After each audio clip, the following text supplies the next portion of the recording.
വള്ളലാർ ശ്രീ രാമലിംഗസ്വാമികളുടെ അരുൾപ്പെരും ജ്യോതിയിലെ അടുത്ത അകവൽ ചാകാക്കലൈനിலை തழைത്തിടും വെളിയനും ആകായത്തൊളിർ അരുൾപ്പെരും ജ്യോതി. ചിതാകാശത്തിലെ അരുൾപ്പെരും ജ്യോതി. ആ അരുൾപ്പെരും ജ്യോതി എന്താണ്? ചാകാക്കലൈനിലയാണ്. ചാകാക്കലൈനിலை വളർത്തിടുന്ന അരുൾപ്പെരും ജ്യോതി. അപ്പോൾ ചാകാക്കലൈനില വളർത്തുന്ന അരുൾപ്പെരും ജ്യോതിയെക്കുറിച്ചിട്ടാണ് വള്ളലാർ ദേവൻ ഇവിടെ നമുക്ക് പറഞ്ഞു തരുന്നത്. എങ്ങനെയാണ് നമ്മുടെ ശരീരത്തെ ചാകാക്കലൈനിലയാക്കുന്നത്? ചാകാത്ത കലനിലയാക്കുന്നത് എങ്ങനെയാണ്? അതായത് മരണമില്ലാത്ത അവസ്ഥയിലേക്ക് നമ്മുടെ ശരീരത്തെ എങ്ങനെ മാറ്റാൻ കഴിയും? മാറ്റാൻ ഒരു പ്രയാസവുമില്ല. അരുൾപ്പെരും ജ്യോതി നമ്മുടെ ശരീരത്തിൽ നിറഞ്ഞു വിലസിയാൽ മതി. അരുൾപ്പെരും ജ്യോതി എപ്പോഴാണോ നമ്മുടെ ശരീരത്തിൽ വികസിച്ചു നിൽക്കുന്നത്, അരുൾപ്പെരും ജ്യോതി എപ്പോഴാണോ പ്രകാശമായനമായി പൂർണ്ണപ്രകാശത്തോടെ നമ്മുടെ ശരീരത്തിൽ പരിലസിക്കുന്നത്, അപ്പോൾ നമ്മൾ ഏത് നിലയിലെത്തും? ചാകാക്കലൈനിലയിലെത്തും. ചാകാക്കലൈനില എന്ന് വെച്ചിട്ടുണ്ടെങ്കിൽ മരണമില്ലാത്ത അവസ്ഥ. അതായത് ശരീരത്തെ എങ്ങനെ അനശ്വരമാക്കി മാറ്റാൻ പറ്റും, ശരീരത്തെ എങ്ങനെ മരണമില്ലാത്ത തലത്തിലേക്ക് മാറ്റാൻ പറ്റും. സാധാരണ നമ്മൾ പറയുന്നത് ചാകാത്ത കാലത്തല്ല ഞാനും പിറന്നത് എന്നാണ് എഴുത്തച്ഛൻ പാടുന്നത്. അതായത് എല്ലാവർക്കും മരണമുണ്ട് എന്നാണ് എഴുത്തച്ഛൻ അധ്യാത്മരാമായണം കിളിപ്പാട്ടിൽ പാടുന്നത്. ചാകാത്ത നാളല്ല ഞാനും പിറന്നത് എന്ന് അർജുനൻ പറയുന്നുണ്ട്. അപ്പോൾ ഇവിടെ ചാകുന്നവരാണ് എല്ലാ മനുഷ്യരും, മർത്യരാണ്. അതായത് മരണമുള്ളവരാണ് മനുഷ്യൻ. ഈ മരണമുള്ള മർത്യനെ എങ്ങനെ അമർത്യനാക്കാൻ പറ്റും എന്ന് നമ്മെ പഠിപ്പിക്കുകയാണ് വള്ളലാർ ദേവൻ. നമ്മുടെ ശരീരത്തെ അനശ്വരമാക്കി എന്നും നിലനിർത്താൻ എങ്ങനെ കഴിയും? എല്ലാവരും ആഗ്രഹിക്കുന്ന വളരെ വലിയൊരാഗ്രഹമാണ്, എനിക്ക് മരണമില്ലാത്ത അവസ്ഥ ഉണ്ടാകണമേ എന്നാണ് പലരുടെയും പ്രാർത്ഥന. എല്ലാവരുടെയും പ്രാർത്ഥന അതുതന്നെയാണ്. എനിക്ക് ചാകാത്ത നാളാണ് ഞാനും പിറക്കേണ്ടത്. അതായത് ഒരിക്കലും എനിക്ക് മരണമുണ്ടാകരുത്. ഇതാണ് വള്ളലാർ ദേവൻ നമുക്ക് പറഞ്ഞിരുന്ന മഹാസത്യം. എങ്ങനെ നിങ്ങളുടെ ശരീരത്തെ മരണമില്ലാത്ത ഒരു അവസ്ഥയിലേക്ക് കൊണ്ടെത്തിക്കാൻ പറ്റും? അത് വള്ളലാർ ദേവൻ പറയുന്ന വളരെ പ്രധാനപ്പെട്ട കാര്യമാണ്. നമുക്ക് എങ്ങനെയാണ് ചാകാക്കലൈനില ഉണ്ടാകുന്നതെന്ന് നോക്കാം. അതായത് തമിഴ് സിദ്ധാന്തത്തിൽ, ശൈവ സിദ്ധാന്തത്തിൽ ഒരുപാട് നിലകളുണ്ട്, കലാനിലകളുണ്ട്. അതായത് നാഗാന്ത കലയുണ്ട്, ശുദ്ധാന്ത കലയുണ്ട്, വേദാന്ത കലയുണ്ട്, സിദ്ധാന്ത കലയുണ്ട്. അങ്ങനെ പല പല കലകളുണ്ട്. അതായത് അതിൻ്റെ ഏറ്റവും അവസാന വാക്കാണ് ഈ നില, കലാനില. ചാകാക്കലനില എന്ന് പറയുന്നത് ആ ചാകാത്ത വിദ്യയുടെ അവസാന വാക്കാണ്. അപ്പോൾ നമ്മുടെ ശരീരത്തെ ദീർഘായുസ്സാക്കി മാറ്റാൻ പല പല കലകളും നമുക്ക് പ്രാക്ടീസ് ചെയ്യാൻ ഇന്ന് ഈ ദാർശനിക തലത്തിലുണ്ട്. പക്ഷേ ഇത് ചാകാക്കലൈനിലയാണ്. അതായത് ചാകാത്ത കലാന്ത നിലയാണ്. ചാകാകലാന്ത നിലയാണ് ഇവിടെ പറയുന്നത്.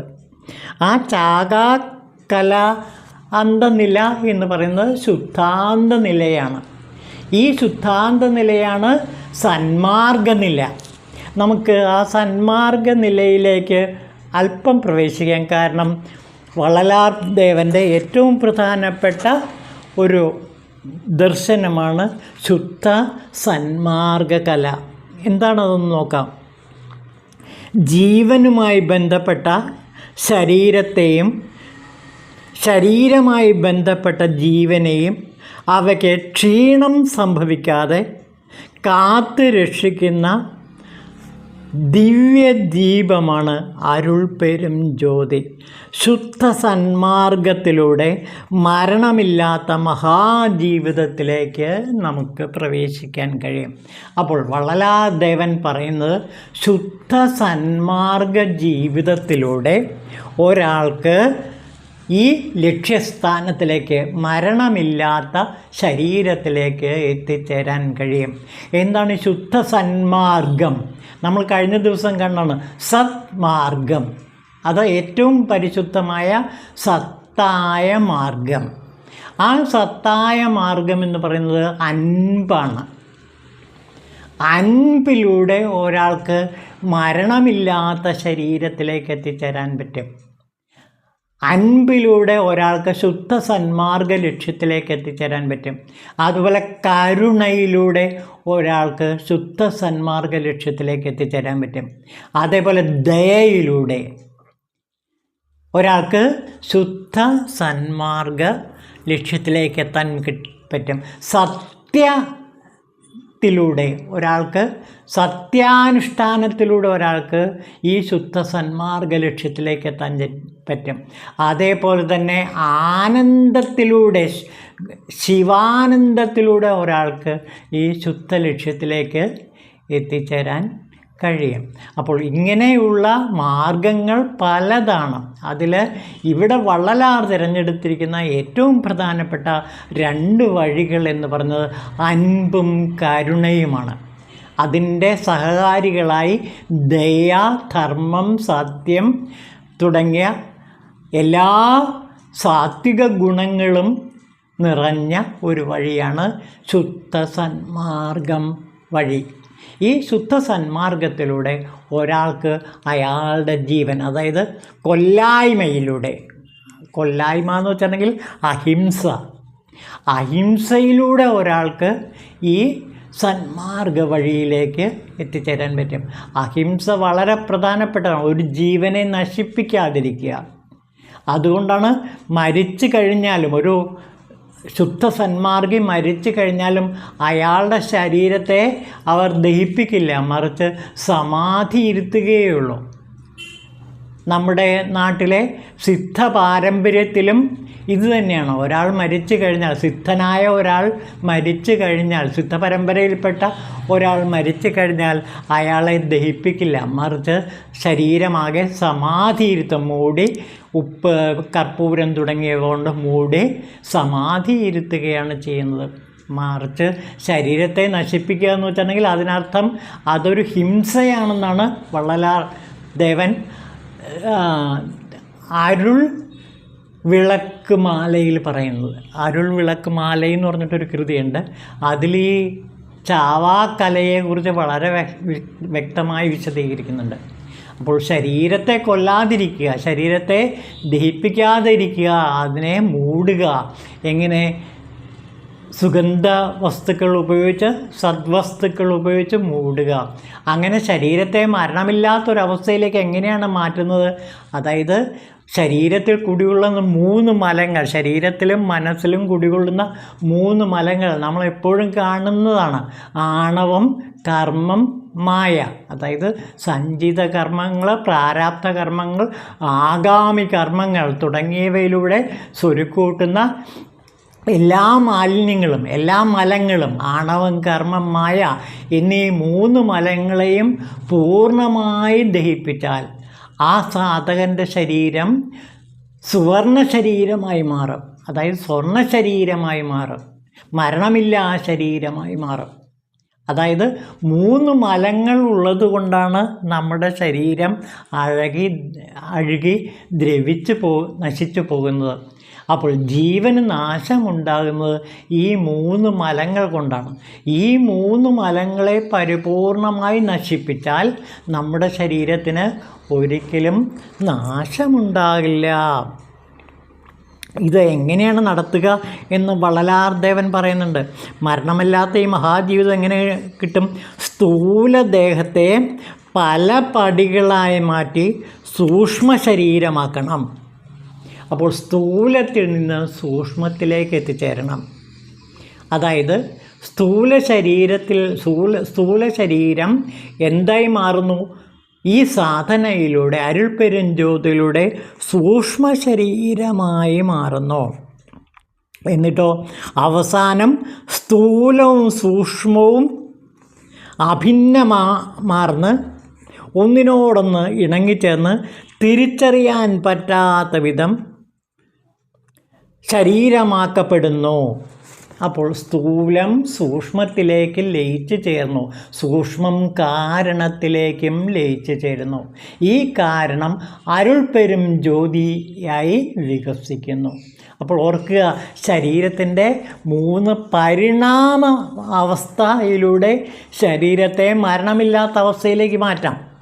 അതായത് ശരീരത്തെ, സ്ഥൂല ശരീരത്തെ, അതായത് നാം ഇന്ന് കാണുന്ന ഈ ബാഹ്യ ശരീരത്തെ ആദ്യം സൂക്ഷ്മ ശരീരമാക്കി മാറ്റുക.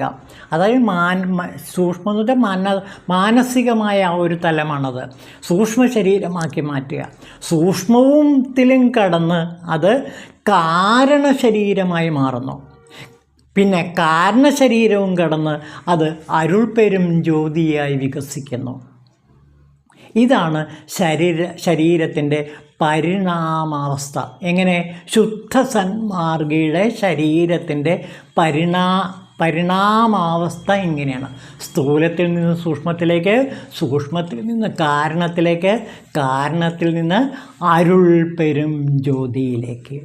ഈ അരുൾപ്പെരും ജ്യോതി എങ്ങും എപ്പോഴും നിലനിൽക്കുന്നു. ഇതാണ് സിദ്ധ പരമ്പരയിൽപ്പെട്ട എല്ലാവരും ചെയ്യുന്നത്. അവരുടെ ശരീരം എന്തായി മാറുന്നു? കാരണശരീരത്തിനും അപ്പുറമുള്ള അരുൾപ്പെരും ജ്യോതിയായി മാറുന്നു. ഇപ്പോൾ എൻ്റെ പൂജാമുറിയിൽ ജ്വലിച്ചു നിൽക്കുന്ന ഈ ദീപം, ഈ പ്രകാശം അരുൾപ്പെരും ജ്യോതിയാണ്. ഈ അരുൾപ്പെരും ജ്യോതിയിൽ വള്ളലാർ കുടികൊള്ളുന്നതായിട്ട് എനിക്ക് അനുഭവപ്പെടുന്നു. മാത്രമല്ല തൊട്ടടുത്ത് തന്നെയുള്ള ആ തിരുമൂല ദേവനെയും എനിക്ക് കാണാൻ പറ്റുന്നു, ദർശിക്കാൻ കഴിയുന്നു. ആ സൂക്ഷ്മ ശരീരത്തെ, ആ അരുൾപ്പെരും ജ്യോതിയെ ഈ ജ്യോതിയിൽ എനിക്ക് വ്യക്തമായി കാണാം. ഇപ്പോൾ എൻ്റെ മുന്നിൽ, ഈ പൂജാമുറിയിൽ എൻ്റെ മുന്നിൽ പ്രകാശിച്ചു കൊണ്ടിരിക്കുന്ന ഈ അരുൾപ്പെരും ജ്യോതിയിൽ ഞാൻ വള്ളലാരെ കാണുന്നു, തിരുമൂല ദേവനെ കാണുന്നു, അപ്പരെ കാണുന്നു, സംബന്ധരെ കാണുന്നു, അതേപോലെ സുന്ദരമൂർത്തി സ്വാമികളെ കാണുന്നു, അതേപോലെ തിരുവാചകമെഴുതിയ മാണിക്യവാചകർ, എല്ലാ പൊരുളും വ്യക്തമാക്കിക്കൊണ്ട് വാക്കിൻ്റെ മഹാസൗന്ദര്യം, വാക്കിൻ്റെ മഹാശിവം എന്നിലേക്ക് പ്രവഹിപ്പിച്ചുകൊണ്ട് ഇതാ മാണിക്യവാചകർ ഈ അരുൾപ്പെരും ജ്യോതിയിൽ നിൽക്കുന്നതായിട്ട് എനിക്ക് അനുഭവപ്പെടുന്നു. അപ്പോൾ ഈ അരുൾപ്പെരും ജ്യോതിയിൽ സിദ്ധ പരമ്പരകൾ അത്രയും ഒന്നിച്ചു നിൽക്കുന്ന കാഴ്ചയാണ് ഇവിടെ നാം കാണുന്നത്. ഇതാണ് മരണമില്ലാ ശരീരത്തിൻ്റെ അവസ്ഥ. ഇത് കുറച്ചുകൂടി വ്യക്തമായിട്ട് മനസ്സിലാക്കണമെങ്കിൽ തിരുമന്ത്രത്തിലേക്ക് കടക്കണം. തിരുമന്ത്രത്തിലെ തിരുമൂലദേവൻ്റെ തിരുമന്ത്രത്തിലെ 8ാം തന്ത്രത്തിലെ ഒരു മന്ത്രമുണ്ട്. ആ മന്ത്രം ഇതാണ്. അതുകൊണ്ടാണ് ഇവിടെ തിരുമൂലദേവൻ ഈ പൂജാമുറിയിൽ, ഈ നിലവിളക്കിൻ്റെ മുമ്പിൽ, ഈ അരുൾപ്പെരും ജ്യോതിയിൽ വന്നു നിൽക്കുന്നത്. ആ തിരുമൂലദേവൻ വന്നു നിൽക്കുന്ന ആ അരുൾപ്പെരും ജ്യോതി നോക്കൂ. ആകിയ അച്ചോയം ദേവദത്ത് അന്നിടത്ത് ആകിയവൈ വിട്ടാൽ കായം ഉപാദാനം ഏന്തിയ തൊന്തത് തരി എൻപ് മെയ്യറിവ് ആകിയ ശിവൻ പരശിവനാമേ. പരശിവനായ തിരുമൂലദേവനാണ് ഈ അരുൾപ്പെരും ജ്യോതിയിൽ പ്രകാശിച്ചു നിൽക്കുന്നുണ്ട്. എൻ്റെ പൂജാമുറിയിലെ ഈ അരുൾപ്പെരും ജ്യോതിയിലെ പ്രകാശമായി തിരുമൂലദേവനാകുന്ന ശിവൻ പരശിവനായി പ്രകാശിച്ച് എനിക്ക് ഈ വാക്കുകളെ നൽകുന്നു. നോക്കൂ, കർമ്മയോഗത്താൽ ദേവശരീരമായി തീർന്ന ദേവദത്തൻ എന്ന പ്രാണൻ ദേവലോക സുഖങ്ങൾ അനുഭവിച്ച് തീർന്ന ദേവസുഖം നുകരുമാറ് ദീക്ഷയായി കിട്ടിയ കാരണശരീരത്തിനെ വിട്ടൊഴിഞ്ഞ് സൂക്ഷ്മത്തിൽ കലർന്ന് വീണ്ടും ഈ ഉലകിൽ അഹങ്കാരമറ്റ് മനുഷ്യനായി സിദ്ധനായി പിറക്കുന്നു. അങ്ങനെ എല്ലാ മലങ്ങളും മാറി ബോധത്തിൻ്റെ നിറവായി നിൽക്കുന്ന ആ ശിവമാണ് പിന്നെ ജീവൻ. ജീവൻ ശിവനായി കഴിഞ്ഞാൽ ഇവിടെ ജീവൻ പരശിവനായി തീരുന്നു. ഇതാണ് ശുദ്ധ സന്മാർഗം. ആ പരശിവജ്ഞാനത്തെ നമുക്ക് അടയാൻ കഴിഞ്ഞാൽ പിന്നീട് ചാകാക്കലൈ നിലയിലേക്ക് നാം എത്തിച്ചേരുന്നു. അതാണ് ഈ പൂജാമുറിയിലെ ഈ ദീപ വെളിച്ചത്തിൽ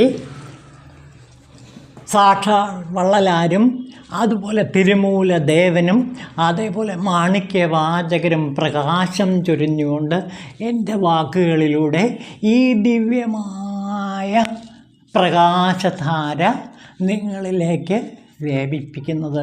അപ്പോൾ ഇത് കേൾക്കുന്നതിലൂടെ നിങ്ങളും മരണമില്ലാത്ത ശരീരത്തിൻ്റെ ഉടമസ്ഥരായി മാറുന്ന അത്ഭുതകരമായ രാസവിദ്യ കാണുന്നു. ഇത് വെറും വാക്കുകളല്ല, മറിച്ച് ഇന്ന് തമിഴകത്തെ യുവശാസ്ത്രജ്ഞന്മാർ ക്വാണ്ടം ഫിസിക്സിൻ്റെ ഏറ്റവും ആധുനിക തിയറി ഉപയോഗിച്ചുകൊണ്ട് ഈ ഭാഗങ്ങൾ അത്രയും വിശദമാക്കുന്നുണ്ട്. അത്ഭുതകരമായ രീതിയിൽ തമിഴകത്തിലെ ചില യുവശാസ്ത്രജ്ഞന്മാർ അരുൾ പെരും ജ്യോതിയെ ഏറ്റവും പുതിയ സയൻസിലെ, അതായത് ഡാർക്ക് മാറ്ററിനെ കുറിച്ചും ഗോഡ് പാർട്ടിക്കിളിനെ കുറിച്ചുമൊക്കെയുള്ള പുതിയ അറിവുകളുടെ തലത്തിൽ ഈ സത്യത്തെ ഇന്ന് ശാസ്ത്രീയമായ രീതിയിൽ എങ്ങനെ മനുഷ്യന് മരണമില്ലാത്ത ഒരവസ്ഥയിലേക്ക് മാറാമെന്ന് ഈ യുവശാസ്ത്രജ്ഞന്മാർ ക്വാണ്ടം ഫിസിക്സിൻ്റെയും മറ്റും സഹായത്താൽ, ആധുനിക ശാസ്ത്രത്തിൻ്റെ സഹായത്താൽ വിവരിക്കുന്നത് കേൾക്കുമ്പോൾ നാം അത്ഭുതപ്പെട്ടു പോകും. നിങ്ങളുടെ ശ്രദ്ധ ഈ യുവശാസ്ത്രജ്ഞന്മാരുടെ ഈ പ്രഭാഷണ പരമ്പരകളിൽ പലതും ഇന്ന് തമിഴകത്തുണ്ട്. തമിഴ് ഭാഷയിലാണ് അവ കൊടുത്തിരിക്കുന്നത്. തമിഴിലും ഇംഗ്ലീഷിലുമായിട്ട് ഒട്ടനവധി പ്രഭാഷണങ്ങൾ നിങ്ങൾക്ക് ഗൂഗിളിൽ തിരഞ്ഞാൽ കിട്ടുന്നതാണ്. അതിലൂടെ ഈ പരമസത്യത്തെ മനസ്സിലാക്കുക. ഓം ശിവായ നമഃ.